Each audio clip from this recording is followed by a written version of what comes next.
Hello बच्चों, let's read this question. The question says, in the formation of a molecule, which of the following take part in chemical combination? So basically you have to understand कि जब आपका एक molecule का formation होता है तो उसमें आपका कौन सा केमिकल कॉम्बिनेशन जो है वो पार्टिसिपेट करता है. So let's see the concept. Right, key concept for this question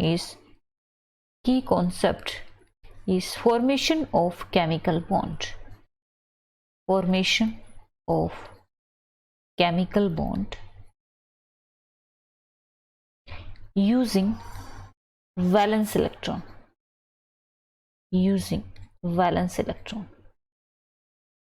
so होता क्या है एक्चुअल में, जब भी किसी एक मॉलिक्यूल का फॉर्मेशन होता है, let's see this we can accept any, right? We can molecule accept any NaCl, right?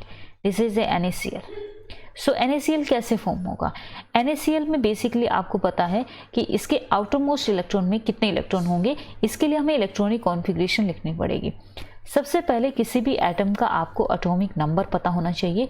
Atomic number is 11 here, right?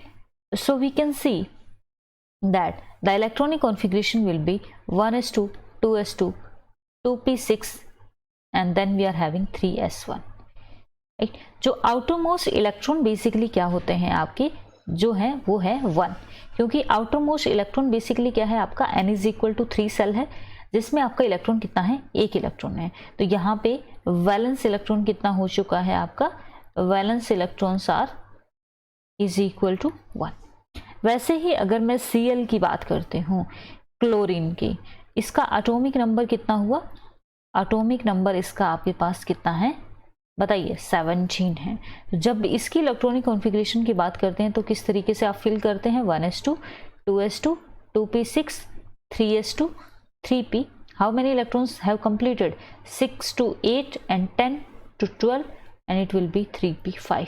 तो यहाँ पे जो आपके वैलेंस इलेक्ट्रॉन हैं वो कितने हैं, यहाँ पे आपके वैलेंस इलेक्ट्रॉन हैं, क्योंकि n इज इक्वल टू 3 में टोटल आपको काउंट करने के कितने हैं, ये कितने हैं, 5 और 2 7 इलेक्ट्रॉन है, राइट? तो देखिए हमेशा कोई भी एटम चाहेगा कि वो अपना एक इनर्टनेस कंप्लीट कर ले, वो एक नोबल गैसेस की तरफ मूव करना चाहता है. तो नोबल गैसेस के लिए आपको पता है कि कोई भी एटम अपने आप के 8 इलेक्ट्रॉन कंप्लीट करना चाहता है, या फिर उस सेल के 36 हो गया, 54 हो गया, वो कंप्लीट करना चाहता है. तो यहाँ ये एक वैलेंस इलेक्ट्रॉन इसके 7 है, अगर इससे एक इलेक्ट्रॉन मिल जाए तो ये अपना 8 कंप्लीट कर सकता है. इसीलिए क्या होता है, जो आपका सोडियम होता है उसका एक इलेक्ट्रॉन है, क्लोरीन आपको पता है कि कितना है, इस तरीके से अगर इसको एक इलेक्ट्रॉन पूरा मिल जाए ये वाला, तो ये कंप्लीट कर लेता है. इसका कंप्लीट क्या हो जाएगा, फिर इसका ऑक्टेट कंप्लीट हो जाएगा. अब देखिए जब भी कोई एटम अपना इलेक्ट्रॉन लूज करता है उसके पास क्या हो जाती है, डेफिशिएंसी ऑफ इलेक्ट्रॉन.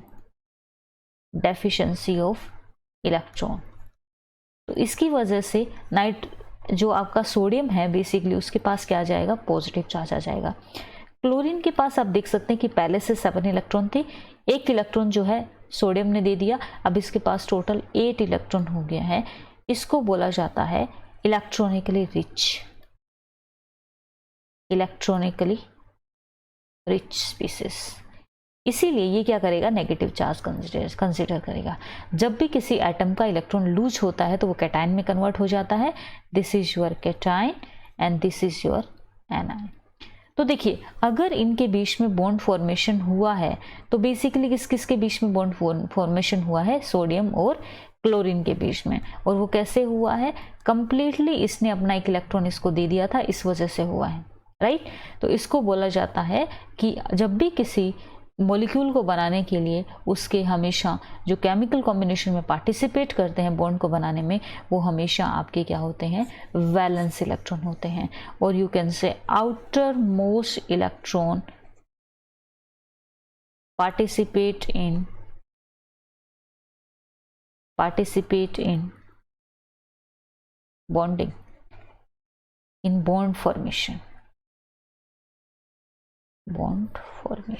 आपको उसके इलेक्ट्रॉनिक कॉन्फ़िगरेशन लिखने हैं, उसके आउटर मोस्ट इलेक्ट्रॉन देखने हैं एंड देन आपको उसकी कोशिश करना है कि एक एटम कम से कम अपनी जो है नोबल गैसेस को अचीव कर सके। आई होप सो आपका जो आंसर हो जाएगा, यू कैन सी हियर, आपका आंसर हो जाएगा valence electron. Option number C will be correct out of 3 options, right. I hope you understood this concept. Thank you so much for watching. All the best.